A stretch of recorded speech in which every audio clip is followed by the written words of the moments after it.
ঈশ্বরের একজাত পুত্র প্রভু যীশু খ্রিস্টের প্রথম আগমন যদি আপনার জীবনে এখনো না হয়ে থাকে, তাহলে আপনার জীবনে নতুন জন্মের কোনো নিশ্চয়তা নাই। কারণ প্রভু যীশু খ্রিস্ট এই নতুন জন্মের খবর নিয়ে আপনার কাছে এসেছেন যেন আপনি পরিত্রাণ পান। খ্রিস্টদের প্রিয় ভাই এবং বোন, আর এই নতুন জন্ম যদি না হয়, তাহলে প্রভু যীশু খ্রিস্টের দ্বিতীয় আগমনও আপনার জীবনে ঘটবে না। জয় যীশু, জয় যীশু। পিতার সাথে গৌরব করি যে তিনি আজকে আবার আমাকে আপনার সাথে একত্রিত করেছেন। Hallelujah, hallelujah, hallelujah, hallelujah. যোহন 5 অধ্যায় 1 থেকে 9 পদ দেখি। ইহার পরে জিহুদীদের একটি পর্ব উপস্থিত হইল, আর যীশু জেরুসালেমে গেলেন। জেরুসালেমে মেঘদ্বারের নিকট একটি পুকুর আছে, ইব্রীয় ভাষায় সেটির নাম বৈতেসদা। তার পাশটি চারদি ঘাট। সেই সকল ঘাটে বিস্তর রোগী, অন্ধ, খঞ্জ ও শুষ্কাঙ্গ পড়িয়া থাকিত। তারা জল সঞ্চালনের অপেক্ষায় থাকিত, কেননা বিশেষ বিশেষ সময় ওই পুষ্করণীতে প্রভুর এক দূত নামিয়া আসিতেন ও জল কম্পন করিতেন। সেই জল কম্পনের পরে যে কেউ প্রথমে জলে নামিত, আর যে কোনো রোগ হোক, সে তাহা হইতে মুক্তি পাইত। আর সেখানে একটি লোক ছিল, সে 38 বছরের রোগী। যীশু তাহাকে পড়িয়া থাকিতে দেখিয়া ও দীর্ঘকাল সেই অবস্থায় রহিয়াছে জানিয়া কহিলেন, তুমি কি সুস্থ হইতে চাও? রোগী উত্তর করিল, মহাশয়, আমার এমন কোন লোক নাই যে যখন জল কম্পিত হয় তখন আমাকে পুষ্করিণীতে নামাইয়া দেয়। আমি যাইতে যাইতে আর একজন আমার আগে নামিয়া পড়ে। যীশু তাহাকে কহিলেন, উঠো, উঠো, উঠো, তোমার খাট তুলিয়া লইয়া চলিয়া বেড়াও। তাহাতে তৎক্ষণাৎ সেই ব্যক্তি সুস্থ হইল এবং আপনার খাট তুলিয়া লইয়া চলিয়া বেড়াইতে লাগিল। হালেলুয়া। খ্রিস্টদের প্রিয় ভাই বোন, একটি লোক চাঁদনী ঘাটে 38 বছর ধরিয়া পড়িয়া রহিয়াছে।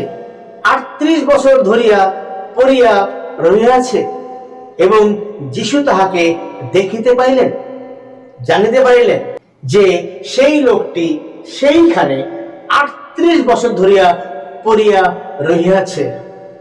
ওই লোকটি যীশুর কাছে যায়নি, ওই লোকটি যীশুকে চিনিত না, ওই লোকটি যীশুর কাছে যাত্রা করতে যায়নি, কিন্তু যীশু তার কাছে আসিলেন। আপনি, আমি, আমরা কেউ যীশুকে চিনিতাম না, জানিতাম না, আর তাই আমরা কেউ যীশুর কাছে যেতে পারিনি। না আপনি, না আমি, আমাদেরকে কেউ যীশুর কাছে নিয়ে যায়নি। যীশু দেখলেন আমরা জগতে ব্যবস্থার মধ্যে পড়িয়া রহিয়াছি জন্মের পর থেকে। আমরা জন্মগত যে পাপী, বাইবেল আমাদেরকে বলে, দেখো, অপরাধে আমার জন্ম হয়েছে, পাপে আমার মাতা আমাকে গর্ভে ধারণ করিয়েছিলেন। আমরা জানতাম না আমরা কোথায় আছি। আমরা সেই অসুস্থ রোগীর মতন আমরা পড়িয়া রহিয়াছি। ওই অসুস্থ রোগী 38 বছর যাবৎ অসুস্থ, সে পড়িয়া রহিয়াছে।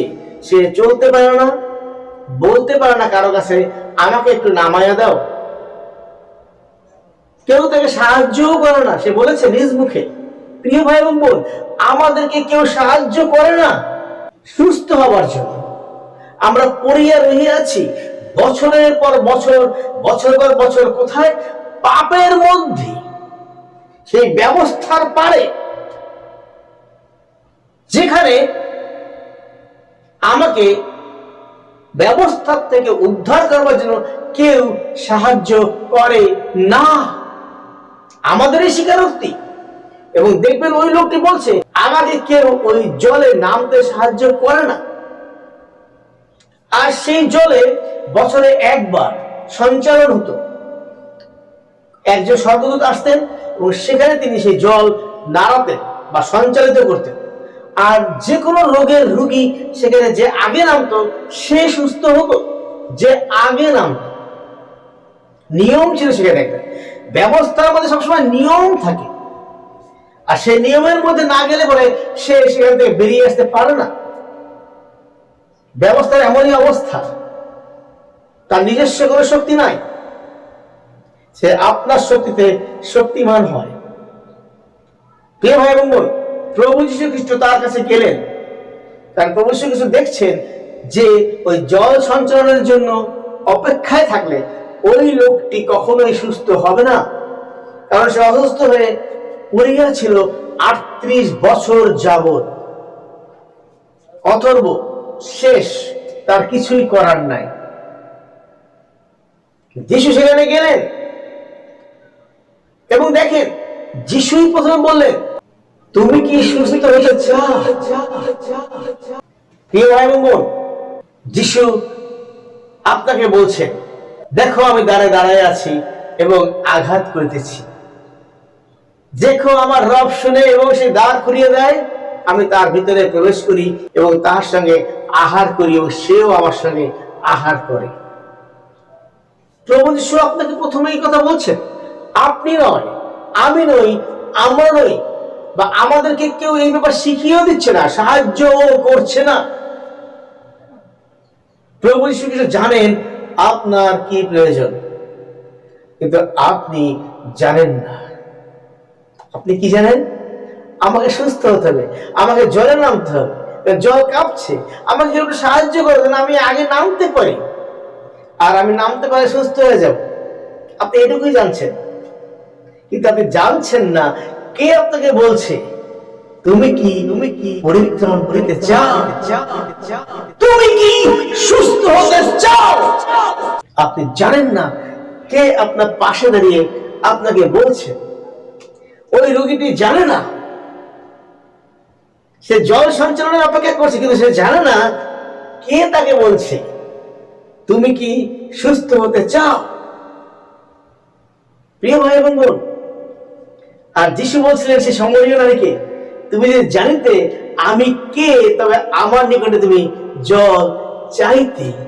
প্রিয় ভাই এবং বোন, আমাদেরকে জানতে হবে যিশু কে, আমাদেরকে জানতে হবে যিশু কে, আমাদেরকে জানতে হবে যিশু কে। আমরা জানি না, আমাদের সমস্যা, আমাদেরকে কেউ জানায় না। আমাদের সমস্যা কেন জানায় না? কারণ আমরা প্রসপারিটি নিয়ে ব্যস্ত, আমরা কি সাফল্য পেয়েছি সেটা নিয়ে ব্যস্ত, আমার কি আছে কি নাই সেটা নিয়ে ব্যস্ত, আমার জীবনে আমি কয়েকটা পুরস্কার পেলাম সেটা নিয়ে ব্যস্ত, আমার ঘরে এসি কিনতে হবে সেটা নিয়ে ব্যস্ত, আমার ঘরে মোটরসাইকেল কিনতে হবে সেটা নিয়ে ব্যস্ত, আমার পরীক্ষায় ভালো রেজাল্ট করতে হবে সেটা নিয়ে ব্যস্ত, আমাকে একজন ভালো নাম করা পালক হতে হবে সেটা নিয়ে ব্যস্ত, আমাকে রেভারেন্ড ডিগ্রি নিতে হবে সেটা নিয়ে ব্যস্ত, আমাকে ডক্টরেট ডিগ্রি নিতে হবে সেটা নিয়ে আমি ব্যস্ত। প্রসপারিটি, সাফল্য, আর এই প্রসপারিটি এবং সাফল্য নিয়ে ব্যস্ত থাকার কারণে আমাকে সিঙ্গাপুরকে চিকিৎসা করতে হবে, এটা আমি ব্যস্ত।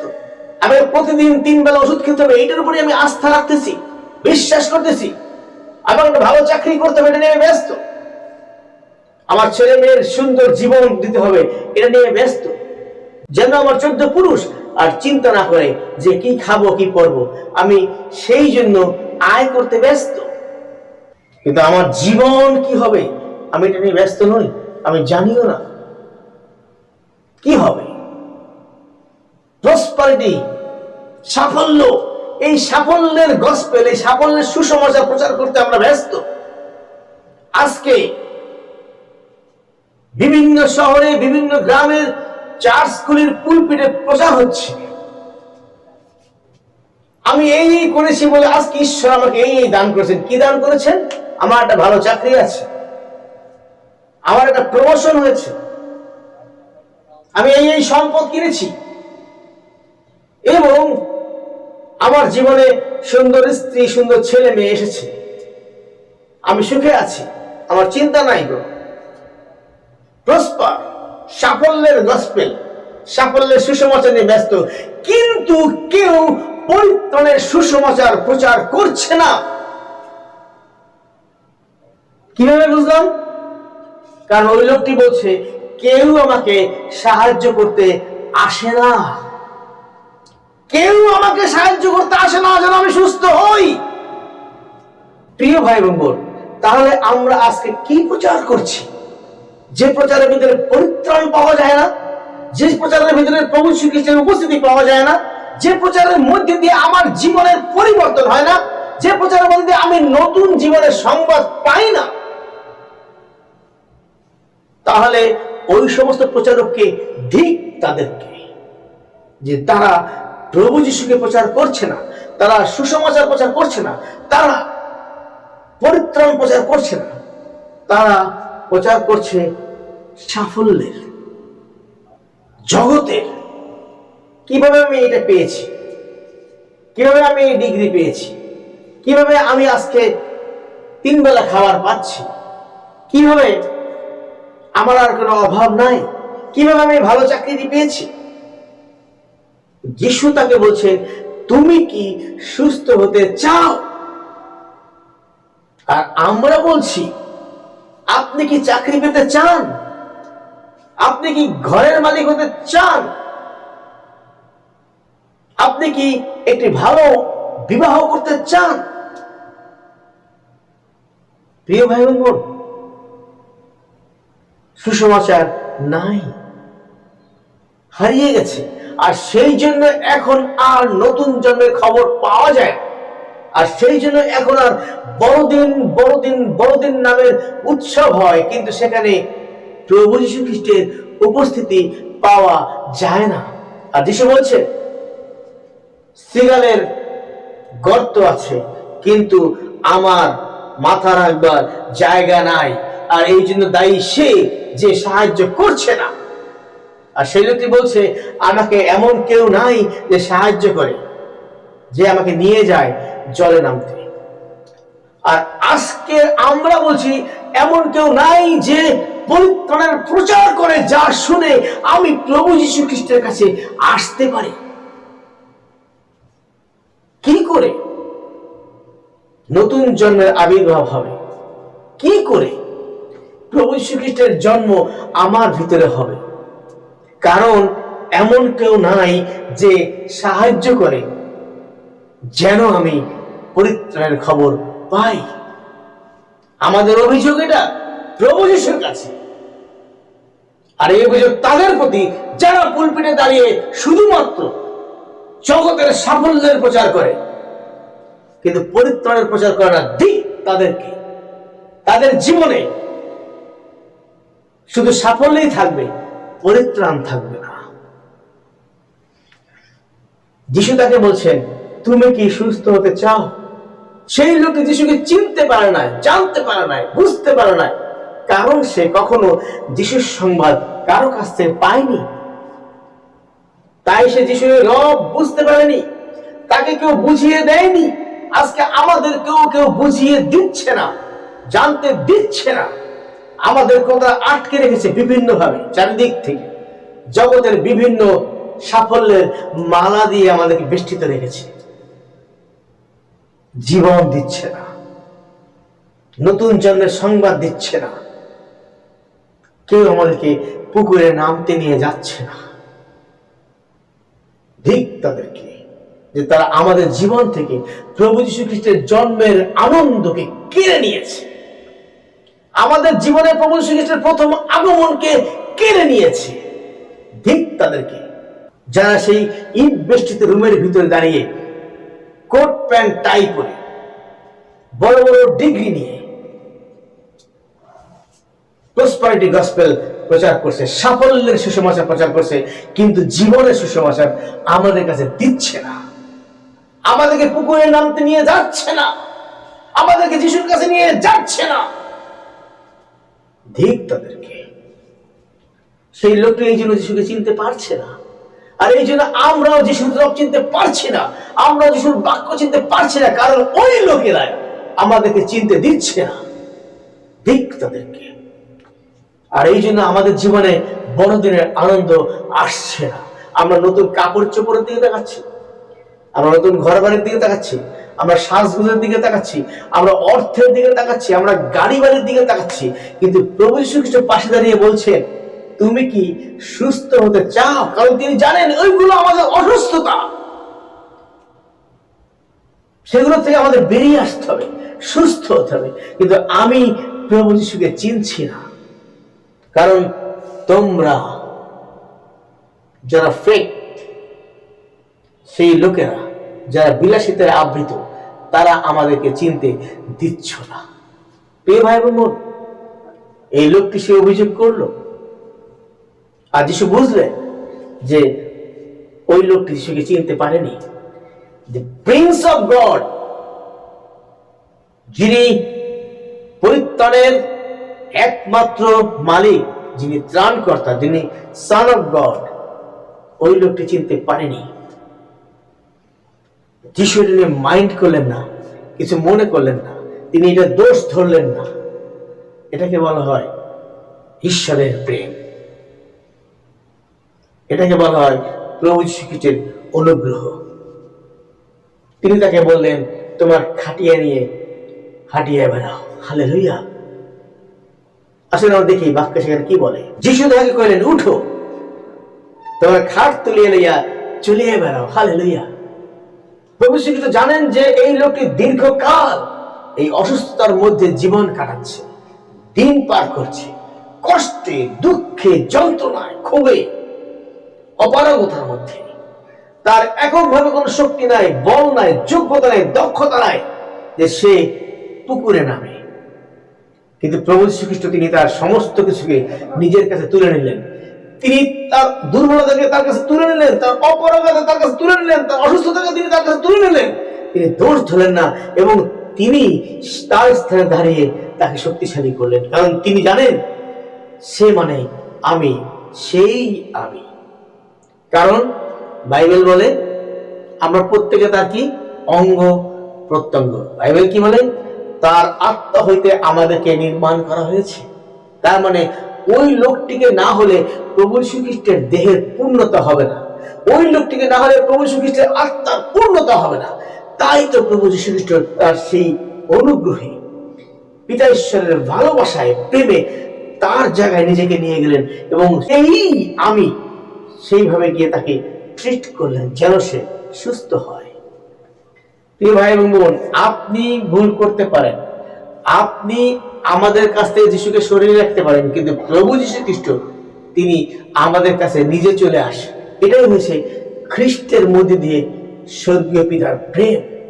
কারণ পিতা ঈশ্বর আপনাকে আমাকে এমন প্রেম করিলেন যে আপনার একজন পুত্রকে দান করলেন, যেন যে কেউ তাকে বিশ্বাস করে সে বিনষ্ট না হয় কিন্তু অনন্ত জীবন পায়। হালেলুয়া। ওই লোকটি খাটিয়ে তুলে হাঁটিয়ে বেড়াতে লাগলো। হালেলুয়া। এবং সেদিন ছিল বিশ্রামবার। কেন বিশ্রামবার? প্রভু যীশু খ্রিস্ট নিজেই বিশ্রামবার, তিনি নিজেই বিশ্রাম। তিনি আসছেন আমাদেরকে বিশ্রাম দেবার জন্য, তিনি আমাদেরকে ক্লান্ত করবার জন্য আসেন নাই, তিনি আমাদেরকে শ্রান্ত করতে আসেন, তিনি আমাদেরকে কষ্ট দিতে আসেন নাই, তিনি আমাদেরকে দিয়ে পরিশ্রম করাতে আসেন নাই, তিনি আমাদেরকে খাটাতে আসেন নাই, তিনি আমাদেরকে বিশ্রাম দিতে এসেছেন। তাই তো এই লোকের জন্য বিশ্রাম। আর বিশ্রাম দিনেই বিশ্রামবারের কর্তা বিশ্রাম নিয়ে আসলেন যেন সে সুস্থ হয়। তার এই সুস্থতায় তার জীবনের বিশ্রাম। প্রিয় ভাই বোন, আজকে প্রভু যীশু খ্রিস্টের আগমন আপনার জীবনে আপনাকে বিশ্রাম দেওয়ার জন্য, কারণ তিনিই বিশ্রাম। আর যখন আপনি তাকে বিশ্বাস করবেন তিনি ঈশ্বরের একজন পুত্র, আপনার ত্রাণকর্তা, এবং গ্রহণ করবেন পিতা পুত্র পবিত্রতার নামে জলে অবগাহনের মধ্যে দিয়ে, আর তখনই আপনি বিশ্রামে প্রবেশ করবেন, মানে আপনি যিশুতে প্রবেশ করবেন। আর সে যখন রব শুনে দরজা খুলে তার প্রভু যিশু সেখানে প্রবেশ করেন এবং সেও প্রভু যিশুর সঙ্গে জীবন যাপন করে। প্রিয় ভাই বোন, আমরা জানি সেই কুষ্ঠরোগীর কথা। আর সে যখন যিশুর কাছে নামলো আর যিশু তাকে বললেন, তোমার পাপ ক্ষমা হইল। প্রভু যীশু খ্রিস্ট এই জন্যই আসলেন পৃথিবীতে। এটাই আপনার দরকার, এই সুস্থতাই আপনার দরকার। অন্য কোন সুস্থতা দিয়ে আপনার কোনো লাভ হবে না, এই সুস্থতাই দরকার। আর এই সুস্থতা যখন আপনি পান তখনই আপনার জীবনে বড় দিন। কারণ প্রভু যীশু খ্রিস্টের আগমন আপনার জীবনে পরিপূর্ণ হইল। এই জন্য বড়দিন। আপনার ভালো খাবার, এটা বড়দিন নয়। আপনার ভালো পোশাক, এটা আপনার বড়দিন নয়। আপনার আলোক সজ্জা আপনার বড়দিন নয়। আপনার অর্থ আপনার বড়দিন নয়। আপনার রোগ শোক আপনার বড়দিন নয়। আপনার আনন্দ উল্লাস আপনার বড়দিন নয়। কিন্তু প্রভু যীশু খ্রিস্টের প্রথম আগমন আপনার জীবনে বড়দিন। আর যদি আপনার জীবনে সে আগমন হয়ে থাকে, তাহলে আপনি নিশ্চিত থাকেন যে আপনার নতুন জন্ম হয়েছে, মানে আপনি বড়দিনে প্রবেশ করেছেন, মানে আপনি সুস্থ হয়েছেন, মানে আপনার নাম স্বর্গের খাতায় লিখিত হইল, মানে আপনি প্রভু যীশু খ্রিস্টের ভিতরে প্রবেশ করলেন। আপনি প্রভু যীশু খ্রিস্টের অঙ্গ হইলেন। আপনি প্রভু যীশু খ্রিস্টের আত্মার একটি অংশ হলেন। আপনিও যিশুর সঙ্গে একই সিংহাসনে বসবার সমস্ত ক্ষমতা পাইলেন। হালেলুয়া। প্রিয় ভাই বোন, আসুন আমরা বছরের পর বছর, যুগের পর যুগ অন্যের দোষ দিয়ে, অন্যের দোহাই দিয়ে নিজেদেরকে যিশুর কাছ থেকে দূরে সরিয়ে না রাখি। এটা আমাদের অসুস্থতা। আর যতক্ষণ এটা আমাদের থাকবে, ততক্ষণ আমাদের জীবনে পরিত্রাণ আসবে না। আর এই পরিত্রাণ পেতে গেলে আমাকে যিশুকে চিনতে হবে, বাক্য পড়তে হবে, যিশুর কাছে আসতে হবে এবং তার কাছ থেকে আমাদের পরিত্রাণ গ্রহণ করতে হবে। তাহলে কি? বিশ্বাস করতে হবে যিশু ঈশ্বরের একজাত পুত্র, আমার ত্রাণকর্তা। যখন আমি গ্রহণ করবো পিতা পুত্র পবিত্র আত্মার নামে জলে বাপ্তিস্মের মধ্যে দিয়ে, আর তখনই আমার জীবনে সুস্থতা প্রবেশ করবে অনন্ত জীবনের জন্য। প্রিয় ভাই বোন, সেই সকল লোকদের হইতে, সেই সকল কুকুরদের হইতে সাবধান থাকবে। বাইবেল বলছে তারা কুকুর, তারা শৃগাল, তাদেরকে ধরতে বলা হয়েছে, কারণ তারা ক্ষেত নষ্ট করে, কারণ তারা প্রভু যীশু খ্রিস্টের মনোনীতদের নষ্ট করে, দূরে সরিয়ে রাখে, তার কাছ থেকে আসতে দেয় না তার কাছে। ওই লোকটি চিনতে পারে যিশুকে, যে তার সামনে কে দাঁড়িয়ে আছেন। আজকে আমাদের অবস্থাও তাই। আমার সামনে প্রভু যীশু দাঁড়িয়ে আমি চিনতে পারছি না, কারণ আমরা বাইবেল পড়ি না। আমরা ওই লোকদের প্রসপারিটি গসপেল, এই প্রচারটা শুনি, যে কারণে আমরা শুধু জগৎকেই চিনি, যিশুকে চিনি না। অনেক কাজ, মার্থার মতো এত কাজ, যে সে তার বোন মরিয়মের বিরুদ্ধে অভিযোগ নিয়ে আসলো যিশুর কাছে।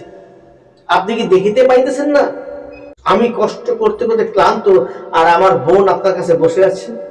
প্রভু যীশু তো এটাই চান যে আপনি প্রভু যীশুর পাশে বসে থাকেন।